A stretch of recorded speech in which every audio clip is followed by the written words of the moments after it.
Okay, are you ready? Fire away. Okay. All right. Welcome to Million Hour Workweek, where we learn the stories and work life of entrepreneurs so that if you are looking to start this type of business, you'll have a little insight into what it takes to start, run, and successfully profit off of a business like this.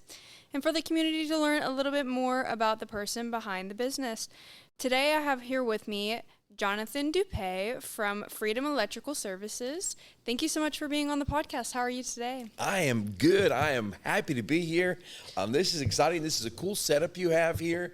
So yes, thank you. Thank you. Feel honored to be here, really. Of course. I'm honored to have you. Thank you. I was afraid your dad would beat me up if I didn't say yes. No. He spoke very highly of you whenever he was recommending. Well, so I your was dad's like, been absolutely. a great influence in my life and got to hang out with him. So He's a sweet guy. Tell everyone who you are. my name is Jonathan Dupee. I am an electrician here in Sapulpa. I love what I do. I love my job. Sometimes it can be a shocking experience for me. I'm just kidding. Yeah. That's Anyway, a good one. anyway, but yes, I like my job, and I got to know a lot of people here in Sapulpa, and it's a very rewarding job for me. Yeah. And so I tell you the truth, though, when people ask me about my company, it's just been the trust and the faith in God that's got me this far. Yeah. It's not. People think you can just get up one day and start your business. It's not. And so you just got to get up every day, knowing what your purpose is, and just go after it. And if the phone doesn't ring, you just got to trust God to see what's going on and make right choices with advertising and people you hire and people you work for. Yeah. It's all part of it, Yeah. Absolutely. And I definitely think it is wrapped into it because you definitely need something bigger than you to deal with owning a business because there's just so much that comes with it that you It's just not don't for the think faint about. of heart, It's okay? really not. You have to be driven, motivated, determined, Yeah. and you have to have some type of grit that, if it doesn't work out, it's okay. You got to, it's nothing's a guarantee. Yeah. You want to do a good job. And, the thing I've been thankful for is my business has grown by word of mouth. Yeah. People I know, people I talk to, hands that I shake. When I talk to people, I tell them who I am. And I don't come out with say, hey, I'm an electrician. You have anything for me to do? No, I don't say none of that. My name's Jonathan, and I work for Freedom Electrical Services. I don't tell them I own it. I say, hey, I work for them. And they said, oh, you're an electrician? Yes, I'm an electrician. You have a card. Now, let me ask you, I don't always have my business cards on me. You think that's a major thing? Well, it kind of depends because I also own a lash business and I never have cards on me. But you have eyelashes on you. Yes, and I have an Instagram, so I can give them that. But for this, I do have business cards for this, and it has like a summary of what the podcast is on it. So I think it depends on what type of business you own. So do you think business cards are still the way to go, or it's a way of the past? Because you have digital cards on your phone. Yeah, I've kind of been struggling with the same thing because, like, honestly, with the lash cards, I got like no business from giving out business cards. I do get a lot more business from the podcast ones, Right. but I'm giving them to business owners, so it's a pretty targeted audience. But I don't know. I think it really is going more towards like social media presence Right. and really how big your social media presence is, because a lot of people my age and younger, they go to like Facebook or TikTok or Instagram to look for services. So I think it does have something to do with that. The other day somebody called me on the phone, and I always like to know. That's a very good point, because I always like to know, how did you find my number? And this one guy said, well, I got on ChatGPT, and they look at reviews. And so with Google, I have a lot of good Google reviews. And when you have good reviews, I think it kind of keeps you towards the top a little bit. And so I promote reviews, and I try to do my best with every customer. If there's a complaint, I try to make it right. But sometimes you can't always do that. Yeah. And you got to know to cut your losses and roll on. And and in business, sometimes being the owner, you're the last one to get paid. Yeah. I mean, that's just it, And but I've enjoyed it, and I've grown up in a house where my mother had her own business, and I seen the hard work that they put to get it done. Yeah. And it wasn't the hard work that was bothered me, by no means, but the reward is good, because when you get to a point, you have flexible hours. Yeah. You can create your own schedule, and so there's definitely benefits in it. But nothing comes overnight. Yeah. You got to get after and get out, and can't be lazy. You can't be putting stuff off. You just got to get up every morning and put your boots on and go get it. Yeah. It's there. You just got to get it. Yes. It's always got to be forefront of your mind Yes. if that's what you're trying to achieve.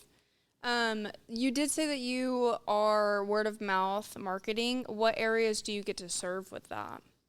What do you mean, as in? Like, as in areas of... What are areas like Sapulpa? Yes. Well, Sapulpa, Tulsa, Stillwater. We've done just a few in Stillwater. Cushing, Drumright, Oilton. Yeah. And so part of a place called Green Country Services, like low-income housing. And I've been there. They've been my customer or client, I guess for years. Yeah. And they never question invoices. Of course, we're very upfront anyway how we charge. Yeah. So there's no reason for them to. But we've had to go up in pricing on certain things, gas charges and stuff like that, and they pay. Yeah. And there's no questions. And when you have a customer that does that, that makes you want to, when they call, to go take care of them right away, because they take care of you. It goes hand in hand. Yeah. And but yeah, we go anywhere. I mean, I've been to Kansas City, worked in before, and but yeah, we have tools, we have cars, we travel. Perfect. Nice. Okay. I heard that you also recently started a podcast. What inspired you to start that side venture? It's definitely not the level that you're at right now, but I love to visit and talk. I love to talk about things that help people, that encourage people. And so, like on Friday mornings, we do Free Coffee Friday, and I do a little morning show for Free Coffee, talk about what's going on in Sapulpa at that point. Sometimes I interview the people that's doing free coffee, and you'd be surprised, and you've seen this, where people are like, well, I don't want to talk in the camera, and that's embarrassing, or I'm too shy, and they're like, no, it's easy. Yeah. And so I just put them on like you're doing right now. Just ask questions. You walk them through it. And they're like, man, Jonathan, that was fun. That was great. Wasn't that hard at all? No. Well, no. And you see people come out of their shell, and you just talk about things that it's just simple stuff, Yeah. It's nothing like earth-shattering or it could be life-changing. Depends how people do it. But yeah, I think podcast is a lot of fun, and you're kind of in charge of it. Yeah. You can talk what topics you want. People like it, great. If they don't, that's okay. Yeah. I think it's the human connection of it. Like, I love talking to people about it. And I started this because I genuinely just loved hearing business owner stories. I just had never seen the two put together. So I was like, I would love to do that. But I think it really comes down to, I just love the human connection of it. Cool. Yeah, I think that's it too. Yeah. Did you grow up around the Tulsa area? Well, I was born in Michigan. Oh, really? Yeah, and so moved here when I was 9 years old from Michigan. Yeah. And moved to Oilton. You ever heard of Oilton? I have heard of Oilton, okay. Yes. Surprise, surprise. So I moved to Oilton, and when we moved there, my uncle had a school and a church. And at the point, my dad had lost his job in Michigan. So we felt like the Lord was drawing us out here to Oilton. So we moved out here, and we got involved in the school and the church. My mom ended up buying a hearing aid company. Nice. And so she got real into that, and my dad came into that too. And it wasn't easy when we first got out here. It wasn't an easy transition. There are some challenges, and we questioned it sometimes, because I think sometimes, even when you follow God or when you start your business, there's going to be times where you're going to question, hey, is this what I really need to do? Yeah. Because you go through some hard times, and it can make you think twice, but that's okay. Sometimes you got to see what you're made of. Yeah. Am I really going to put all into this thing, or am I going to be kind of wishy-washy here? But yeah, we stuck it out, and ended up going to the school, graduating from high school in Oilton, and did a stint at Votech in the computers. And then went to a college out of state for one semester, and then came back, and then, I'm going to go to Oklahoma State. So got enrolled at Oklahoma State, loved it. big Yeah. OSU fan. Yeah. And I graduated from Oklahoma State with a degree. Nice. And in agriculture economics. And I was interviewing stuff for some companies, but they were pulling me out of state, and they weren't really interested in me. I wasn't interested in what they were offering at the time. Yeah. So my brother-in-law said, hey, why don't you come work for me? I'm busy. He was an electrician, Oilton, Favco Electric. He's now sold his company. And he just kind of taught me hands-on.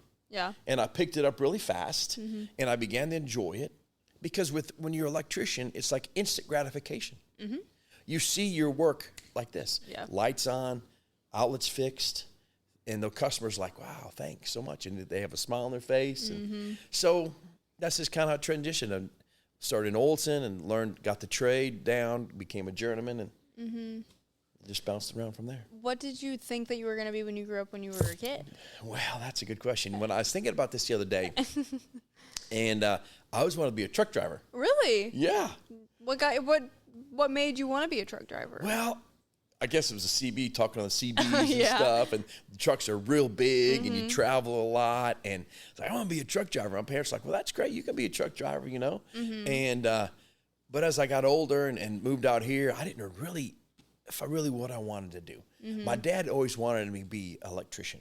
Yeah. But I don't know if I really wanted that, you know? So I tried some other avenues, and I did get a college degree, so I'm thankful for that.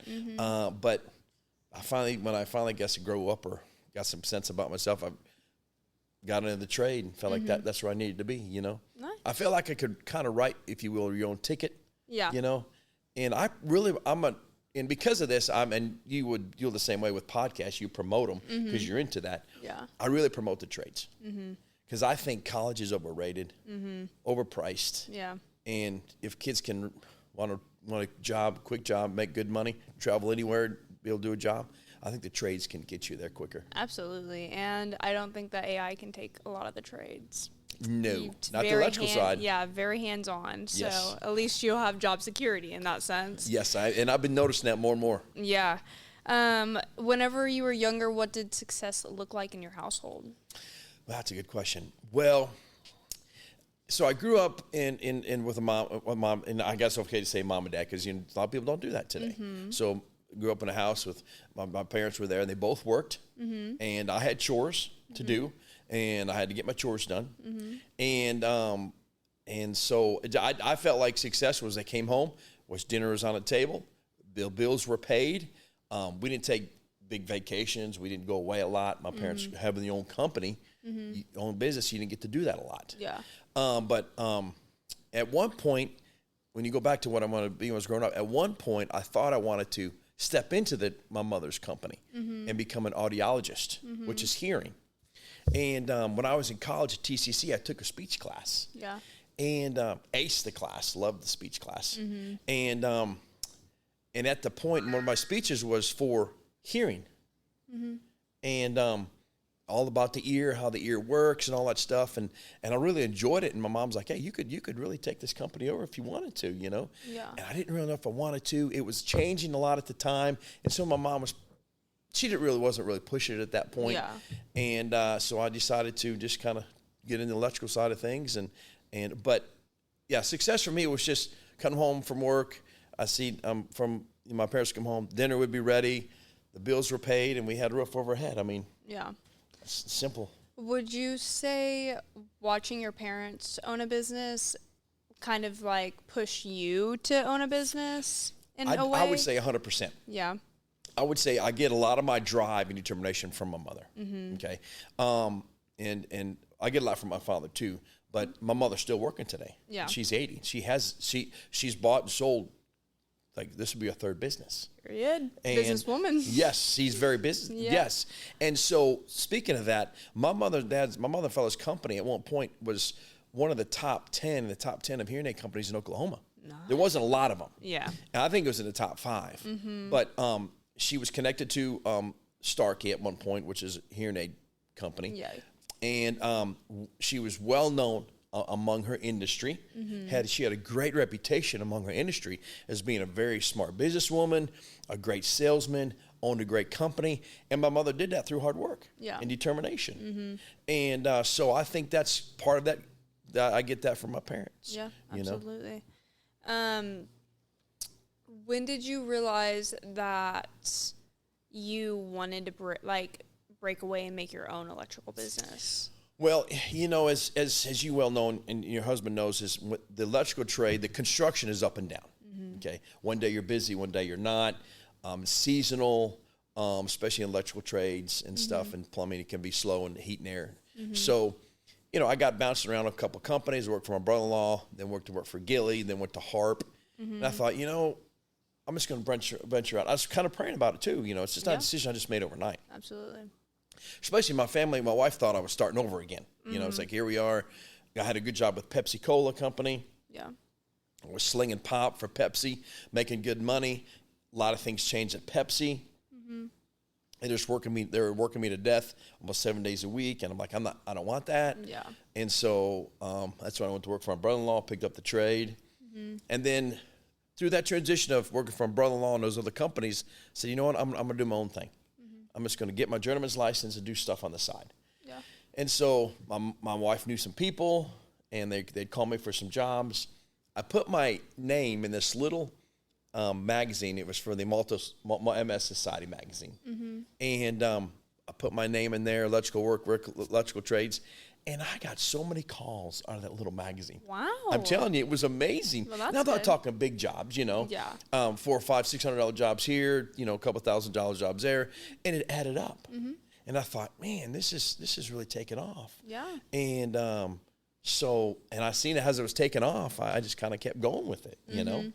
Was there ever a time where you or someone else almost talked you out of starting your own business? No, nobody really talked me out of it, especially my mom and dad, because that's what they did, you know. My wife kind of questioned a little bit, not talked me out of it, but just like, here we are.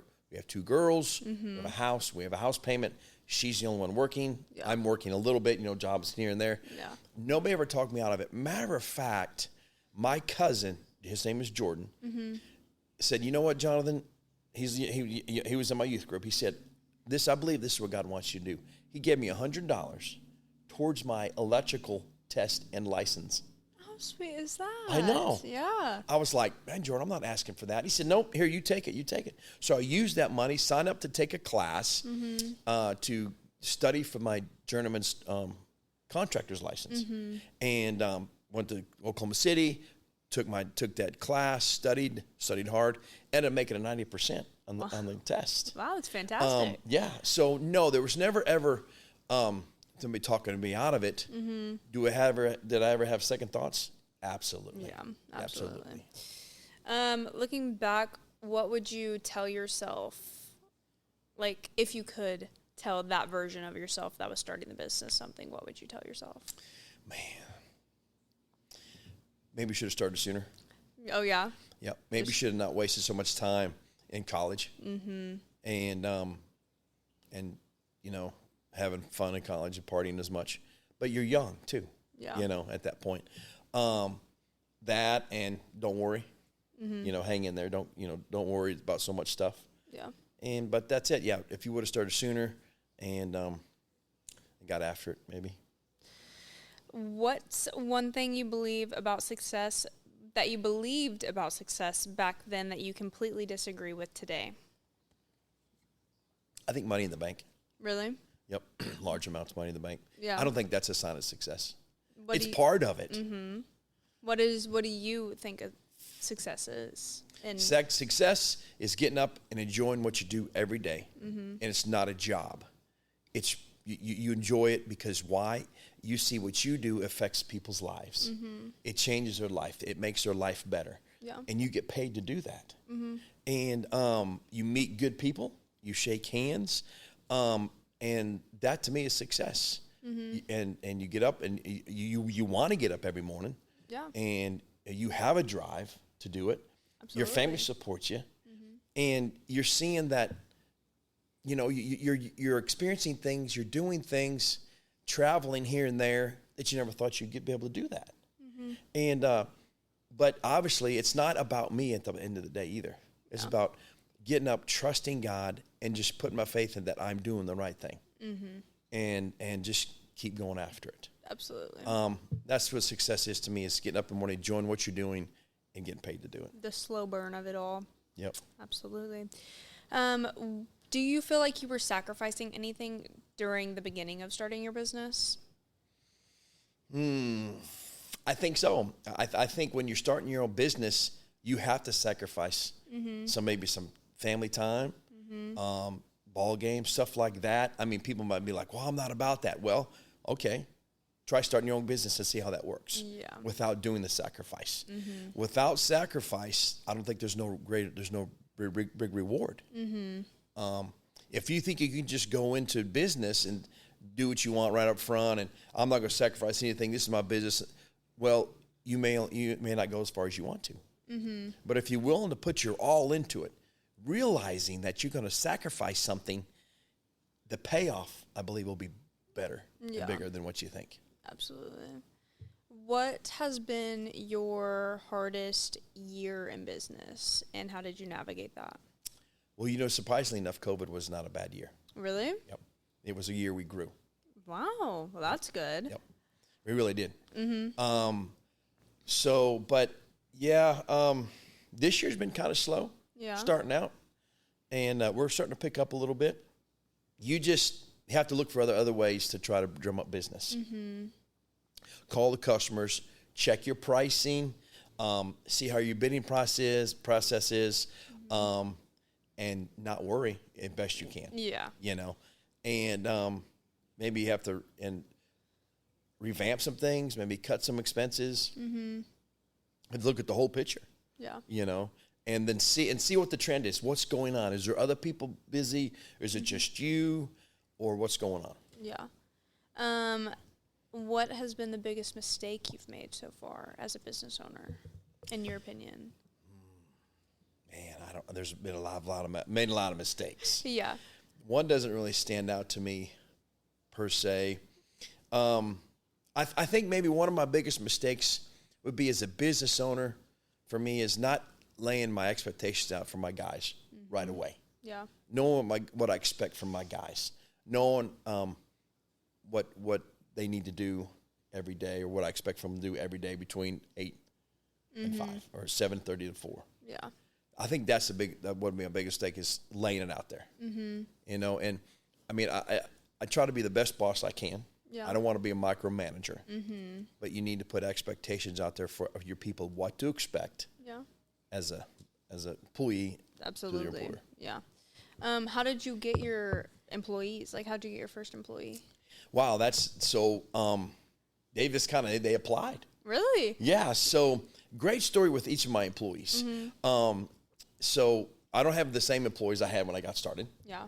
I like one guy. His name was Waylon, and he came to me. He wasn't green, but he came to me from another company, and from company in Drumright. He was a good electrician, and he was with me for a while. He got married, and he ended up quitting to go work with his wife's family. Well, that didn't work out, and because he was such an employee, he came back. And he came to me recommended from a pastor friend of mine. Said, hey, I got this guy in my church. He's looking for an electrical job. What do you think? I want to send him over. Hired him right up. Yeah. And then one guy, his name is Jared. He was looking to move from Stillwater to this area. He was building a house for his family. He just gave me a call. Hey, I'm looking for a job. My name's Jared, blah, blah, blah. Met him. Great fit. Came right on. One guy, David, he came from different state. Called me on the phone. Hey, you hiring? Well, I'm kind of looking right now. So it's not like I really put a lot of applications out.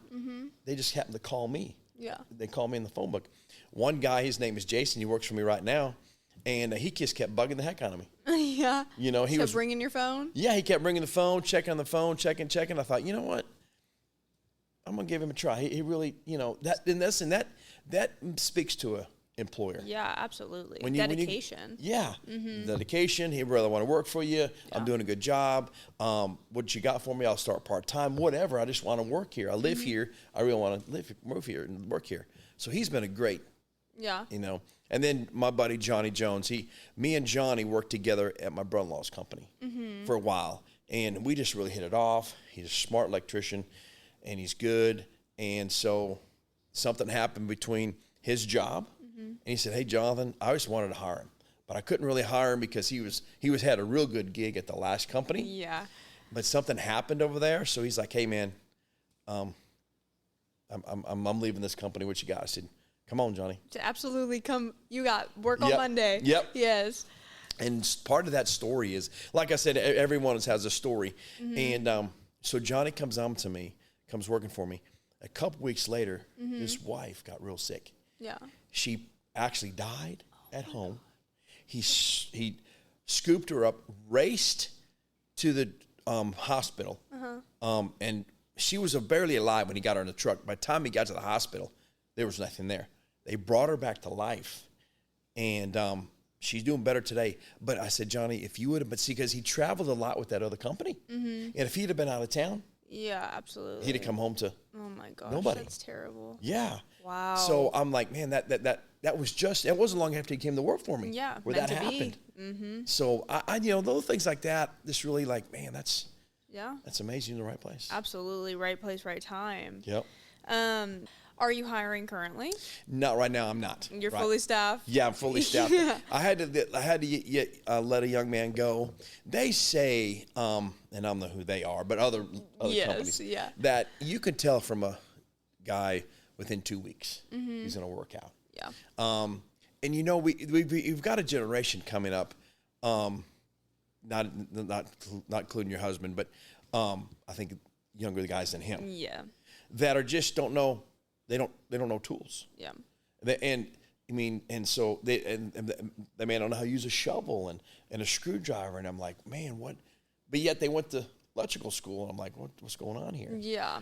So I had to let this young man go. I hate doing it. He was a great young man, but we were getting slow, and things were happening, just weren't happening fast enough. You know, when you're busy in the trade and you got guys coming on that are kind of green, you have to willingly take time to train them up right. Sometimes it's hard to take that time. Not that you don't want to. Yeah. It's just we're so busy, and we're not a big company, but we run hot. We work pretty fast, and so you just got to get in and get the job done. Yeah. You don't have time to be dilly dallying. No. They got my gentlemen are like, listen, not this kid, but I mean they've been examples for like, hey, I'm trying to get this job done. I'm babysitting. This ain't working out. I got to go back tomorrow because this and this and this. I'm like, okay. Yeah. So you got to trust your people. Absolutely. That's what I was going to say. You listen to your employees and you take what they say at face value. Yes. Yeah. Yeah, you got to. Plus you got to use wisdom in that too. You don't want a complainer. Yeah. And they're not. And as a business owner, you don't want to buy everything they want, Yeah. I'm kind of tight as a business owner. I think most business owners are when it comes to spending. Yeah, absolutely. Because you really just don't understand how I've talked about this point on a different episode, but like you don't understand how many expenses go into running a business. Like you have to watch the bank account. Like it's not some willy-nilly credit card teenage fun that gets to happen around here. You have to 100%. watch every single expense, and some people just aren't built for that. That's a good point. If you're not built for that and you just like to spend, you better not be in business. Exactly. You're going to run up a bill. Yeah, you're not going to be in business long, that's for sure. No, you'll be in debt quick. Yeah. What do you think that entrepreneurship has costed you personally? Cost me? Yeah. I don't know if it's really cost me anything. Really? You wouldn't say that you've had to trade something for being an entrepreneur? Well, I guess maybe your time. Yeah. That would be it. But then you got to look at that as like, okay, was that really a bad thing? Because my time is get into doing what I love the most. Absolutely. There's Saturdays I work. And I've had to miss a few things because, I had to be there, get up in the middle of the night, a little bit of sleep. Yeah. I may not have gotten a paycheck every week like I wanted to. So there is some cost in that. But did it cost me enough to not do it and not to tell people to do it? No. No, absolutely not. And I don't think it will ever outweigh it personally. No. Like if you find a business that aligns with what you want to do and you start that, it's never going to outweigh it, how much you actually have to put into it.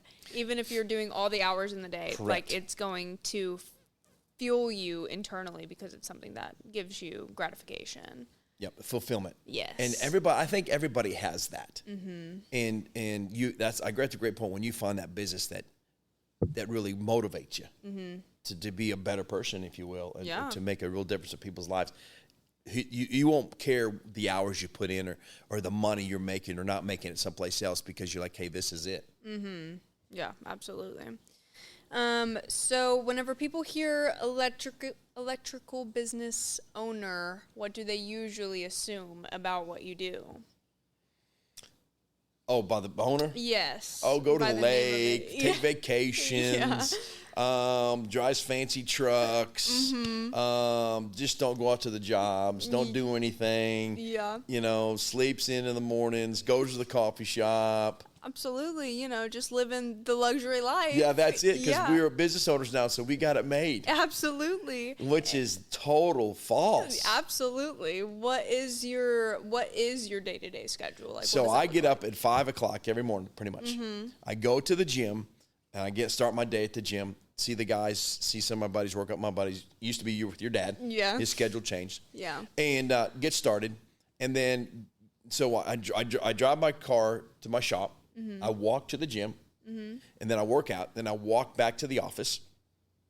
I get there about 6:50, 7 o'clock every day. Mm-hmm. I change clothes. I sit down, and I just kind of begin to think and meditate on the day. Mm-hmm. I do a scripture. I get my mind ready. And then once everybody gets there at 7:30, it's game on. Mentally, I'm always on. Yeah. Okay. I think one thing, if it's cost me anything, it's hard for me to turn it off. Yeah. Okay. It's always going. I can leave and go out of town, but it's still mentally, it's on the phone, and it's always churning the business. Yeah. And then I get up, I emails, I do phone calls, I make sure the guys know where they're going. Do you have any questions? Do you need material? Stuff like that. And then when they leave, I'm working on some estimates. What's my secretary got on her agenda for me today? Mm-hmm. And I begin to make phone calls. Yeah. And then put out fires, take care of situations, look at jobs. I mean, there's days where I can drive 100 miles looking at all these jobs because my guys are working. That's my job, to estimate the jobs, drive and go look at them, meet customers, shake hands. Absolutely. And make sure that we got work coming in. Mm-hmm. Yeah, that's what I do. Have you experienced burnout at all? Yes. So I have a good friend of mine, and one thing you need to learn in business is you need relationships in business with other businessmen. Yeah. And because I think it helps when you get to that burnout, because you can be like, man, I'm burning out. Have you like ask other people the same thing?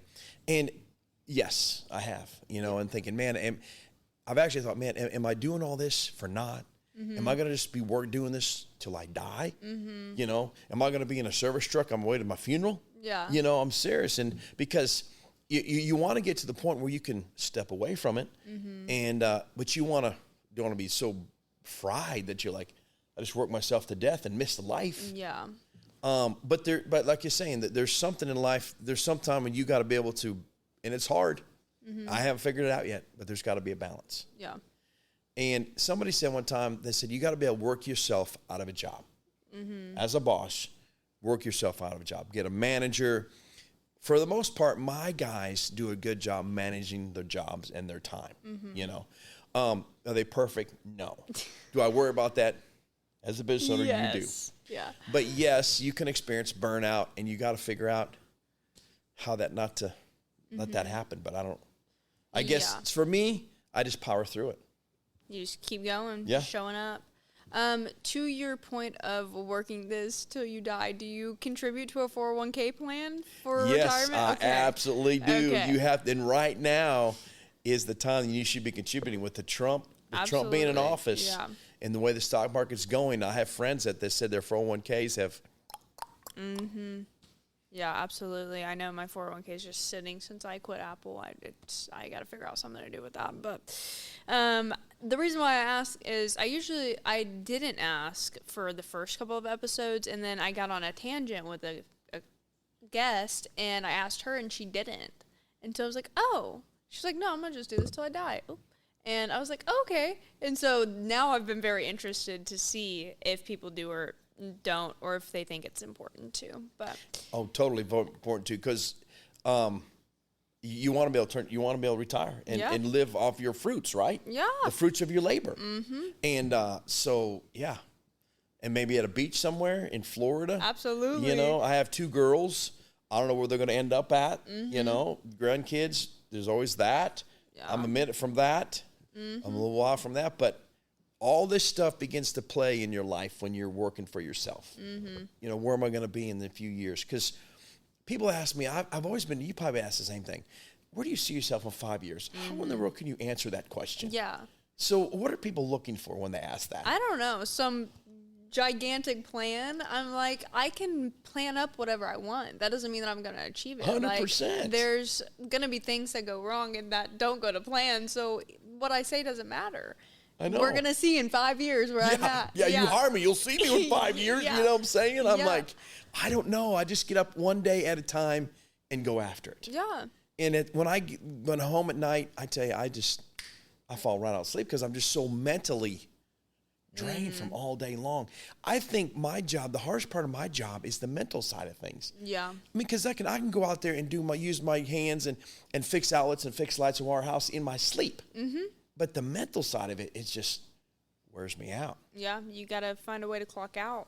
I know, and so let me know when you find that. Yeah, I've been working on it. Recently, my thing to try to clock out has been coloring. I've been coloring, like setting a timer and just coloring, yeah. Is that why people color so much? Yes. My sister-in-law does, my wife does, my girls color. That's okay. He said absolutely not. I don't know. You could try maybe going on a walk. I do that every night. I walk downtown because I like to see, you know, we did all the lights downtown. Pretty downtown. It's real pretty downtown. So I do that. I like to go to the farm. When I go to the farm and brush hog, that's kind of where I turn off at. Yeah. Maybe buy a horse. Horseback riding, I've heard, is very peaceful. Yes, I like to buy a horse. I have cattle. Oh, yeah. Hey, you're skipping a jump away from a horse. So, so I'd love to go to the cattle auctions and just sit all day on Saturday. Yeah. Hey, that'd be fun, honestly. Okay. What is the hardest part of leading people, in your opinion? Man, maybe if you haven't been there yet. Have I been there yet? No, maybe you haven't been where you're trying to lead them to. Oh, yeah. You know? And maybe if you have confidence in yourself enough to lead them, you know, do I really know what I'm doing here? Am I leading them in the right direction? Do they really want to follow me? Yeah. Am I that type of leader that people care? All these thoughts go through your head, you know, and so you're just kind of hoping they're. Maybe that's one of the another thing is that I said from the beginning is one of my weaknesses is really leading people and making a point to get them there, I guess. Yeah. You know? Like setting the goals. Yes, setting expectations. And that's part of being a leader. Yeah. Setting the expectations. When you work for me, this is what I expect out of you. Yeah, absolutely. You know? What is something that your customers don't get to see about your business? That's a good question. I'm not sure. Really? Yeah. They don't get to see your camaraderie with the team in the office? No, they see it because sometimes I'll come out on the job and I'll hang out with the guys and see how they're doing, talk with the customers, shake hands. Yeah. Sometimes customers come to my office just to see me. But one thing I think that's it. I mean, they see the camaraderie. They don't get to see me outside of work much. Outside of what I do when I'm off. Yeah. You know, my church thing and what I do on the side, none of that stuff. So they just see me on the job, always plugged in, and then always in my work clothes. Yeah, go mode every single time. Yeah, they always see me in go mode, and they know and so they just think I just go, you know. And one thing I've noticed too is in businesses, when you go out as a boss and they see you and they got an image of you, they think that everybody else is going to have that same image. And I think that's the way I try to, you know. I haven't gotten to the point where I have people that work for me yet, but I still get like the imposter syndrome about being a business owner, and I've owned a lash business for 3 years. And it's still, like, sometimes I'm like, you know. But, like, saying that I do a podcast, that one has been a hard one to, like, get myself to even say, Really? let alone, like, putting people on the podcast. Like, I can talk to a business owner and be like, yeah, I do a podcast, and, like, get them on. But, like, telling, like, a random person. Like, I had someone ask me in Quit Trip the other day, out of all places, what I do. And I was like, oh, I host a podcast. And, like, that felt weird. So I think I understand what you mean in that point of, like, of you just expect a certain image of everyone thinking the same thing of you, and that's just not the case. I see your point, because I think what I said before, I don't tell people I own Freedom Electrical. I say I work for an electrical company. I'm an electrician. I don't tell them I'm the owner. Yeah. It's it's hard, because then, like, I feel like they just, like, think of it a different way, and I don't need them to do that. I just need them to be on the podcast or listen to it or get their lashes done. That's really it. Yeah, that's it. While they're watching the podcast, yeah, get that will work done. as well. Yes. So, what is the biggest misconception about electricians, in your opinion? They don't clean up after themselves. Really? They're messy. You know who doesn't? The mud and tape people. I feel like those people for sure don't clean up after themselves. You ever see them things on TikTok and the internet where they make fun of electricians because they don't sweep behind themselves and clean up? My guys clean up after themselves. Yeah. And I think the misconception is that they charge a lot, and there's certain arrogance about them. You know, but they're, you know, we're good at what we do. Yeah. You know, and you can do a lot of things, but without power, you're in the dark. You're absolutely right. What is something people should never try themselves? Yeah, probably wire their house. Yeah, the whole house. Don't do that. Don't do that. Yeah. More people are killed by 120 volts than anything, because more people work on that. You know, so yeah. And if you do have some electrical needed done, reach out to him and he'll do it for you. Yeah. Freedom Electric. We all love freedom. Absolutely. Okay, what systems or services do you use to make your workload lighter? Okay, so we have a thing called House Call Pro. And when a job comes in, we schedule it on that. It's on my phone. So that's been my schedule that I go by. Yeah.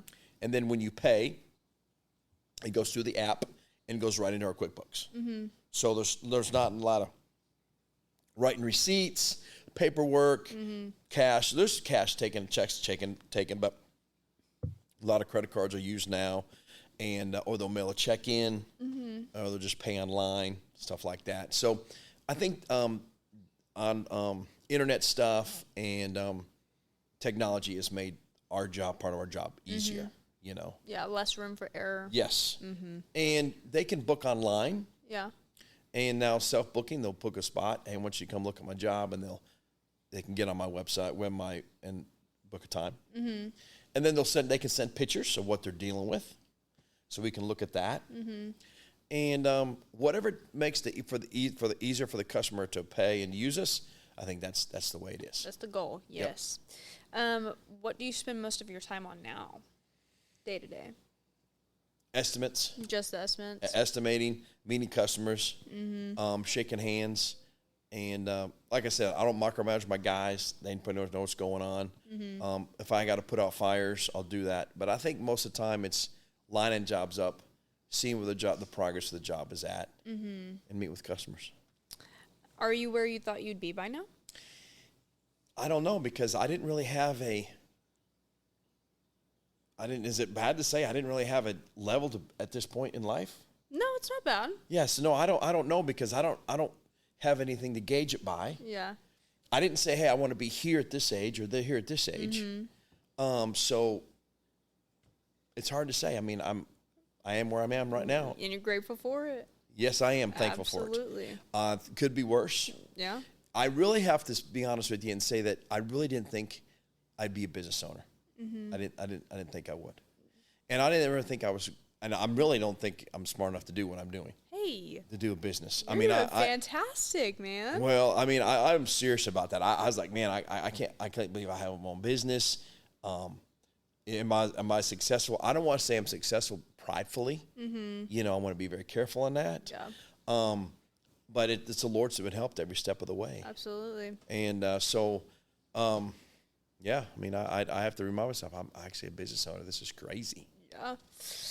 Okay, we're going to chat a little bit about your podcast. Uh-oh. Why did you decide to start a podcast when you're already running a business?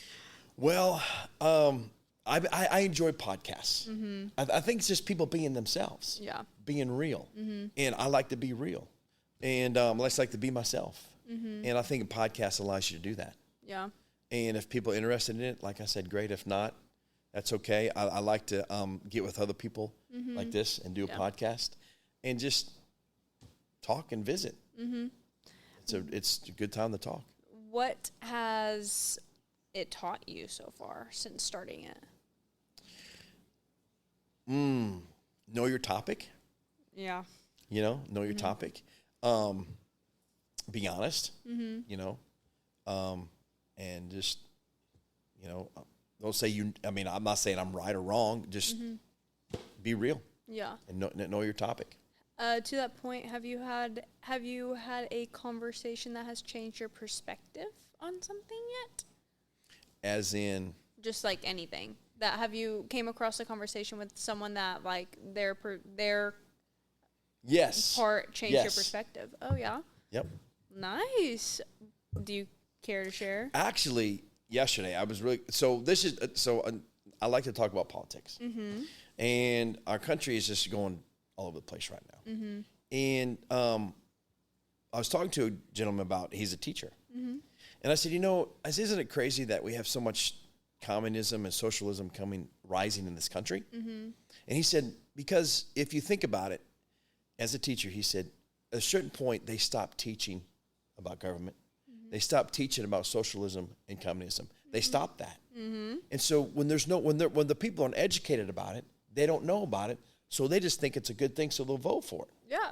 And I thought, man, people many years ago said there was a dumbing down of America. Mm-hmm. And they were changing the way people are being taught. Mm-hmm. And we're seeing that today. Yeah. And I thought, you can't hate people that vote for that because they don't understand what they're voting for. Yeah, they don't know. They don't know. Mm-hmm. So I thought that was really cool when he told me that, because it made me think about things differently, how people just aren't educated. Yeah. To that point, an interesting point is they stopped teaching cursive. If you are curious to what else is written in cursive, it would be the Declaration of Independence is written in cursive. And if they're not taught cursive, they won't know how to read that. You just opened up a bigger hole. Yeah. Because you're exactly right. Mm-hmm. Now, I was taught cursive. I was taught cursive as well. And I wrote cursive. Mm-hmm. But they stopped teaching it. I heard they're bringing it back. I have not heard that yet. Okay. I heard they're wanting to. I have double-checked with my nieces and nephews. And they were not taught. Man. Yeah. I hate to think that we're part of something that's being planned out on us, Yeah. But again, at the end of the day, I just got to get up and got to do our jobs, Yeah. But I thought that was interesting how they're just uneducated in that area, and our education in the state is at 49th. Yeah, it's not good at all. And there's just so much that we're just genuinely not taught about our history. No, we're not. Yeah. And history repeats itself. Yeah. If you don't know what it's repeating, it's an open door. And we're supposed to learn from history, but you can't learn nothing if you don't know history. Mm-hmm. Yeah. Has podcasting helped you become a better business owner, in your opinion? Oh, I don't know if I've done it that much. Oh, really? Yeah. You wouldn't say that, like, the talking and, like, well, this right here yeah, has really made me think a lot about my business. Yeah. I have to be honest with you. This is probably the first time I've been interviewed at this level about my business. Really? Yes. Yeah. And this setting you have here is real easy to talk about it. Mm-hmm. Now, when I'm sitting here, I can speak right. When I'm sitting here thinking about the question you asked me, and what I'm here in the back of my mind, I'm fighting, there's probably somebody with a better answer than yours. I'm thinking that's just what you deal with. Mm-hmm. But all I can do is speak from experience. Yeah. All I have is, like you're saying, is my story. Mm-hmm. And my story is this. Yeah. I'm an electrician. I started my company when I was living on unemployment at $100, and I started my company. Yeah, but that's your business, Yes. and that's your success story. Yes. So I wouldn't let the voices deter you because you are successful and you have a business to show for that. Yep. And that's a good point. You can't let the outside voices deter you from what you know you got to do. That's true. Absolutely. If you could have absolutely anyone on your podcast, dead or alive, who would it be, and what would you ask them first? What would you ask them first? How do you do it? How do you do the job part? Like just showing up? Yes, showing up, knowing that everything you do, doesn't matter, good or bad, is tore down. And you're accused of all kinds of stuff that never happens. And how do you do it? Yeah. Well, no matter who the president is, that's always going to happen. Like, that's part of the job because we have multiple different parties that you're not going to be everyone's answer. So, that would be a great question because that is probably the hardest part of the job is just you have to be able to make a decision and know that someone's going to disagree. Like, that's inevitable. So, you just have to be able to be confident in what you're doing. Yep. Second person would be Jensen Franklin. Who? Jensen Franklin. Who is that? He's a preacher from Free Chapel. Oh, nice. One of my favorites. Yep. What would your first question be for him? Man.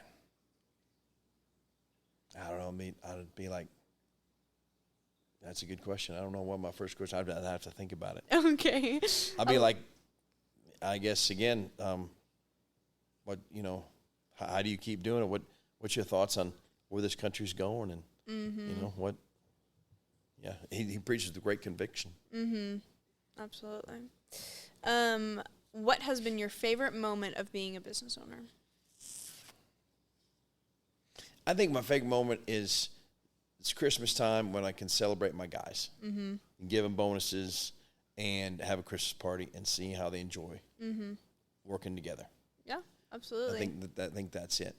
And just getting up every day and going to work and seeing that the Lord has provided college, a house, and school for my girls to experience things in life that I never got to experience. Yeah. And it's taught my girls to work hard, go after it, get it done. Your dad does it every day, and they see that. Yeah. And so I want them to have the same determination. Say, hey, my dad did it. I'm going after it. I can do it with God's help. Yeah, absolutely. As well as them just being able to see how gratifying it is. Yes. Just like even if you are putting in 14-hour days, like you're coming home dead tired, like you still love your job. Right. And they get to see that. And they can definitely see a person that goes to their 9 to 5 and hates their job, the difference in that. Right. What separates a successful business owner from everyone else, in your opinion? Determination. An attitude of don't quit. The willingness to shake hands, look people in the face, and just say, and own up to it. Yeah. Own up and say, so I am. Hey, fix your mistakes and move on. Yeah.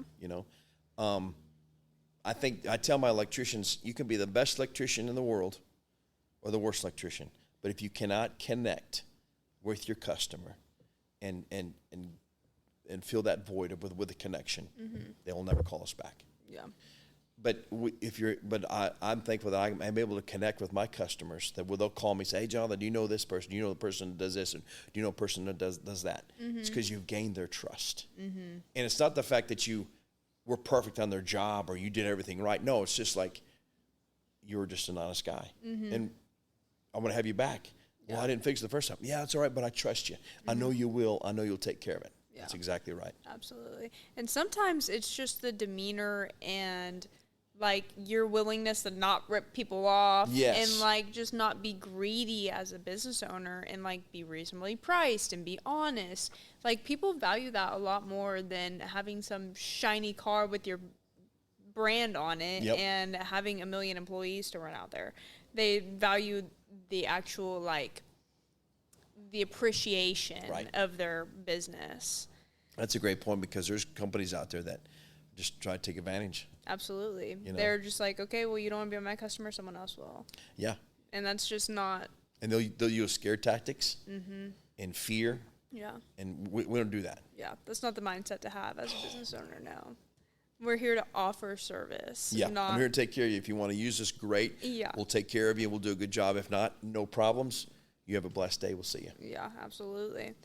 What is a lesson that you had to learn the hard way? You don't need to take every job that comes across your desk. Yeah. Did you get too busy? Too scheduled? Well, we do that sometimes, but you lose money.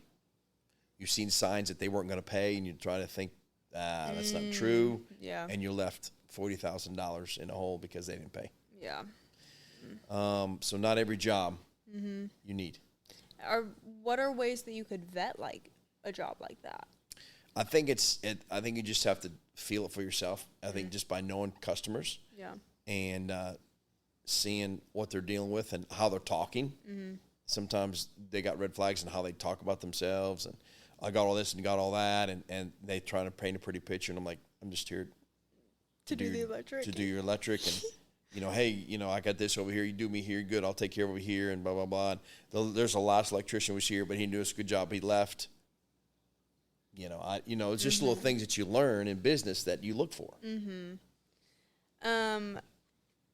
If you lost everything tomorrow, how would you restart?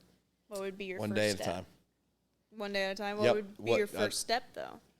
Well, just get back up. And just get back up and try to get out there, get another just job? get back up and figure out where it went wrong. See if I could fix it.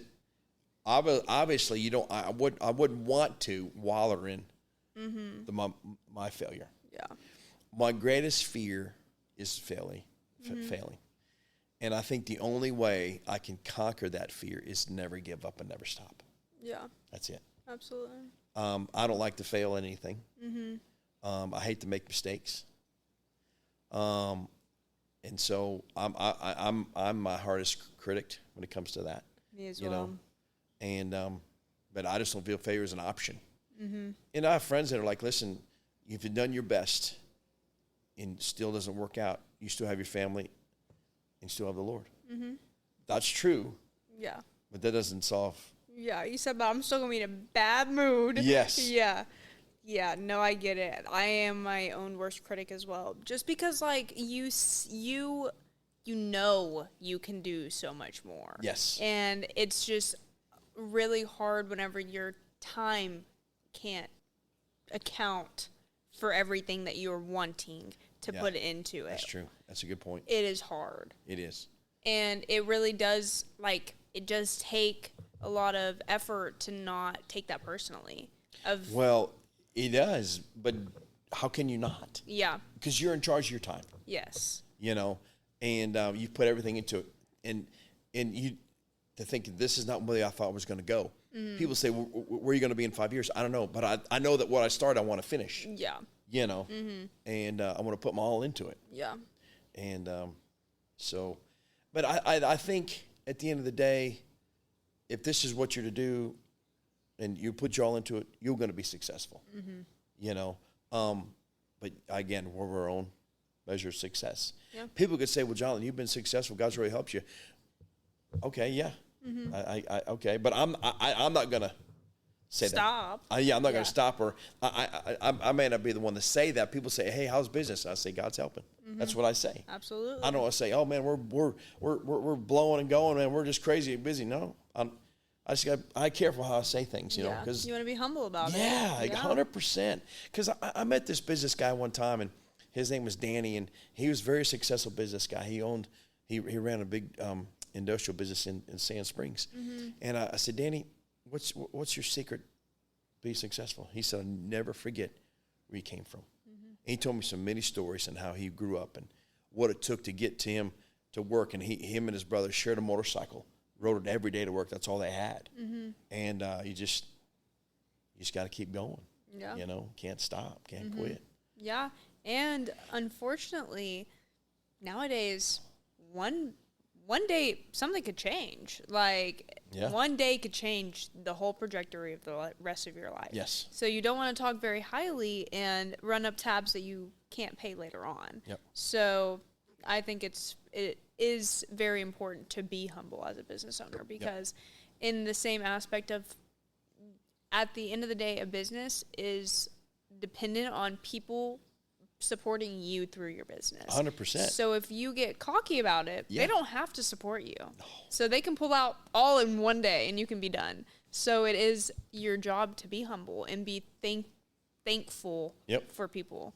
Yeah. Yeah, I believe that as well. Yeah, because I'm not the only electrician in town. Exactly. By no means. No. But there's a lot of things I like to do outside of my work that I think reflects who type of person I am and my company. Yeah, absolutely. And you get to contribute other things other than just electrical to your customers. Right. For anyone who is wanting to start this business, what's your advice? You know, as I was thinking right then when he was talking to me, I had the thought saying, you got to know how to do the hard stuff. You got to know when to pull the trigger when it's not easy. Yeah. You got to say no. And I don't like to say no in business because I think the no in business has a greater impact than the yes. Yeah. And, but if you're going to start a business like a electrical business, you got to know in your heart that you're 100% that's what you want. And like you're saying, that's some points you brought up is know the costs. You may not know all the costs up front, obviously, because you've never done it before. Yeah. But knowing that it's going to cost you. And you can't have your cake and eat it too in a way. Yeah. Okay. You have to earn this, I guess, if you will, a cake. Earn your time. By what you put in, you will get out, right? Yeah. Do you agree? A lot of Absolutely. things in life. Yeah. What you put in, you'll get out. And build relationships. Don't be scared to talk to people, to shake hands, to tell them who you are. The best representation you have for your company is you. That's it. Yeah. You're your best, worst enemy. I'm both in that area. Yeah, me as well. But I just try to do the best I can and do right by people because it comes back. Yeah. So know your people. Know what you want to do in life. No, I guess in a way, could you say you know what you want to get out of it? Yeah, you could. What your goal is, or not even, it doesn't even have to be a goal, just what you're trying to feel from it. Right. Like, I did this because I want to talk to people. Like, I want to have those connections. Like, I'm a philanthropist. I love it. So I'm trying to get that fulfillment out of this. So if it's just, you just set a goal of what you want to feel out of it and try to find that, and you'll be set. Right. For everyone watching who's interested in learning more about you or your company, where can they find you online? Freedom Electrical on Facebook. And then I have my Facebook page there as well. What's the best way for someone to contact you if they need services? Business number. Just call you up. Absolutely. Yep. Call my office, set an appointment. You want to meet, my office at 26 South Park, come on down. You want to visit, want to talk podcast, whatever, come on down. I'm love to visit with you. Where can people listen or watch your podcast at? Well, this is on my Facebook page for now. Same thing? Yep. And then is there anyone you would like to thank or recognize before we wrap up? Well, I like to thank my wife. She come on board at a certain time in the business where it really changed a lot. She kind of stepped up, started doing the side of things, like secretarial work type stuff. One thing I was going to tell you is when I first started my business, I was just out of my house, out of my garage. Yeah. And I hired this young lady by the name Carolyn Churchill is her name. She was my first secretary. She sat at my kitchen table with a little laptop with cell phone that I would transfer the calls to her cell phone. Oh, good. And she would make appointments. Hey. And she really developed my company to where, set up things to where that was streamlined things a lot easier for me. And make phone calls, order things for me, talk with customers, seal jobs, stuff like that. And after she quit and had to go back to school, it was during her school time and she was in school, I helping her get along. At that point, I realized I needed somebody. And so that's when I rented an office here in Sapulpa. James Lee Wright is a friend of mine. He was a senator too. He turned me on to this office many, many years ago on Main Street. And when I rented that office for $500 a month, it really changed. It's a fantastic price for downtown. It changed my whole company. Yeah. He said, Jonathan, this would be great. I rent it right now, but I want to rent it to you because I don't want no crazies next to me. I rented the business, and it just doubled. Yeah. My business began to grow. I had to hire more people. And we outgrew that spot. Yeah. And so now I'm in the process now of looking for a building in Sapulpa for my own. It's challenging right now because a lot of things are expensive. You know, that's real estate. Yeah. But so those things that I want to thank those see in business, and this is what I've learned. When you're in business and you want to grow, there's certain people that are going to come across your path. That's going to help you. Yeah. And you got to recognize those. Kind of help you propel you to the next level. Yeah.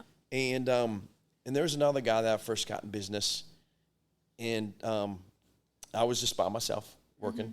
And I knew a lot of people at the time when I got business, lock supply guys, suppliers. And he came in to Lock Supply one time, and he was talking to one of the managers named Kenny. And he said, hey, Kenny, he said, I'm looking for an electrician. I need some help. I got a job coming up. I need some help. I'm not looking for a big company, just a one-man shop. He said, we got a guy. Gave him my number. He called me on the phone. He said, hey, I'm with Arrowhead Electric. I'd like to talk to you about coming to work for me on the side. I got a lot of work to do. I can't do it all myself. What do you think? He said, no problem. I'll meet up with you. So I met up with him. We became a great friendship. He was a mentor for me in the electrical side. And he wasn't per se, I don't know. It was just, I felt like God brought him across my path. He mentored me. He asked a lot of questions. Sometimes I wasn't very busy. Hey, I'm not very busy. Man, I don't know what to do. He said, hey, it's all right. This is going on. This is going on. Hang in there. Don't quit. This is normal. I'll see if I got some jobs for you. I'll throw you, because he was kind of hit and miss on his job. He didn't run. Sometimes you want to do, sometimes he didn't. Yeah. But he really helped me get through some kind of questionable times. Guiding you through. Guiding me through some things. Nice. Through some waves and situations. And, yeah. I mean, it's just those things in life that you look back. And so when you do that, when you think about people that the Lord's brought you through your life or you run to in business, you want to do that for somebody else. Absolutely. You know? Yeah. And so, like, one of the guys that work for me, named Waylon, he went and started his own company. Wow. I'm happy for him. Yeah, absolutely. You know, 100%. Yeah. So do we compete against each other? Well, sure, we do. But, yeah. you know, I have to, at the end of the day, the Lord brings the business I need. Yeah. Some people say, well, Jonathan, I'm sorry, I went with somebody else. That's all right. Yeah. It's all right. The Lord's got another job for me. Yeah, probably bigger and better than yours. You know? Yeah. So that's just why I have to look at it, because if not, I can drive myself crazy. Well, and like all business owners, you should want your employees to continue to get better, especially whenever it's a trade business. Yes. Like that is the goal. There's always going to be more people that are going to do more trades. You can bring more people in. Like the goal is for you to be able to teach them and for them to be able to start a career in that business. So good on you for being able to foster that environment for him to be able to then go and start his own business. Yeah, because, I mean, you know, I see him today, wave at him, we talk on the phone. If he needs anything, I help him out. Yeah. You know, and my wife and I decided, you know, maybe our company won't be like a big company where like other companies in town, like maybe your Harp Electrics or your big Gillies. There's big electrical companies out there, and maybe mine's just going to be a stepping stone to help people better themselves. Yeah. That's okay. You know? So. Well, yeah. But absolutely. What's your goal for this podcast? I just want to be able to really like help people. Like the whole premise behind the podcast is for two things. For one, the community to learn the business owner behind the business, to be able to bridge that connection with your customers. And then two, for people that are wanting to start that business, be able to watch this and then kind of get a grasp of like what it's like to start a business and obstacles and things like that. Well, you got to have licensing. You got to have your insurance. You got to take a test. A lot of people try to fly below the radar and do electrical work on the side. But I think after a while, that'll come back and get you. Yeah, absolutely. Especially if you're in city limits. Yes. Yeah. If you're outside city limits, it's a little bit different. But And if you wire somebody's house and it burns down, they can sue you. Yeah. Yeah. Yeah, that's what the insurance is for. That's right. That's why you got to be insured. Yep. And bonded. Yeah, absolutely. Well, thank you for joining us on Million Hour Workweek. I am very excited to be with you on your work day and see what that entails. Okay. So we will see you at work. Thank you so much. Oh, thank you. If this episode inspired you or taught you something new, subscribe so you don't miss future stories from entrepreneurs who are building businesses one day at a time. Until next time, keep showing up, keep learning, and keep building.